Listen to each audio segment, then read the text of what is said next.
Part B. The daily numbers of second dose vaccines in thousands are shown in the table below. Calculate estimates of the mean and standard deviation for the daily number of second dose vaccines given over this period. You may use sigma x squared f equals 8 million, etc. Okay, so you need to know your formulae. So your mean, which is x bar, is from a table the midpoint times the frequency added together divided by the total number of your frequency column. Okay, so you don't have to think of it in the symbols, you just have to know what to do. You're going to have to do 50 times 2, 150 times 8, 250 times 10, I'm going to run out of room, plus etc., all the way down to the bottom of the table, divided by the total number of values you're averaging, which was 61. Okay, so let's work this out.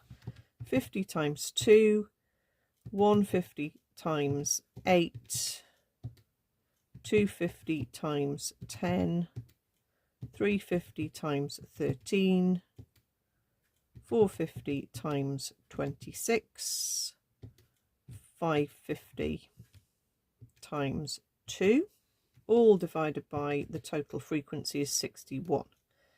And that gives me a mean of 346.72. Okay, and that seems right because we're averaging all of these 61 numbers that fall in this ranging from 0 to 600, but the majority of your data is sort of like slightly on the upper side. So 346 seems perfectly good. Your standard deviation formula is big square root of, now it's normally sigma x squared, but because you've got a frequency built in as well, it's sigma of frequency times x squared, which is basically what's telling us here, divided by sigma f, or just the number of numbers, which is 61, minus your x bar squared. Okay, so handily they've already given us that. We don't have to square x and times it by f all the way through the table. It's already done for us.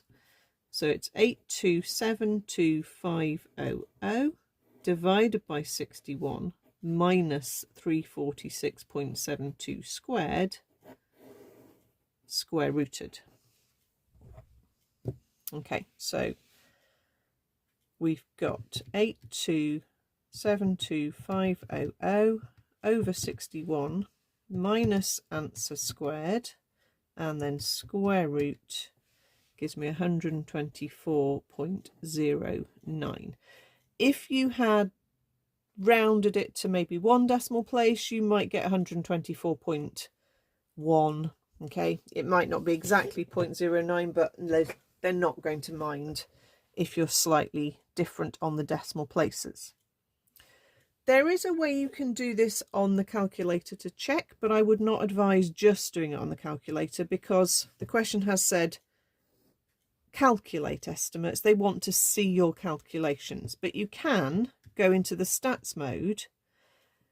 If you've got the one variable, you need the frequency column set up. Okay, so make sure you know how to set your frequency column. Okay. Then you can type in all of your numbers for X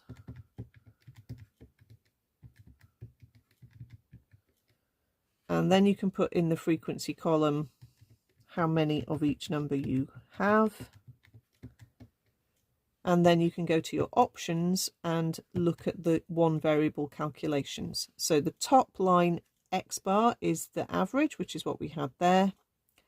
And then further down, we're looking for this sigma x here, this one, 124.093. Because I use the full answer rather than rounding that one. It's matching, okay? And if I'd rounded that decimal, it wouldn't necessarily be quite accurate. You can also check that the number of numbers you've put in is 61, and if you needed any of the medians, quartiles, etc., that's there as well. It's a useful menu, probably only useful for checking, but still it's a good one to know about. So make sure you know how to do that for your own calculator. Part 2, comment on the skewness of this data. Okay, well, if you were to draw a bar chart, it would rise, drop a little bit at the end, but basically it's going to do that.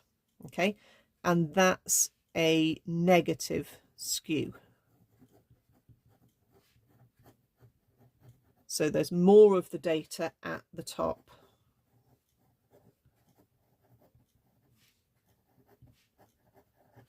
Or in the higher categories.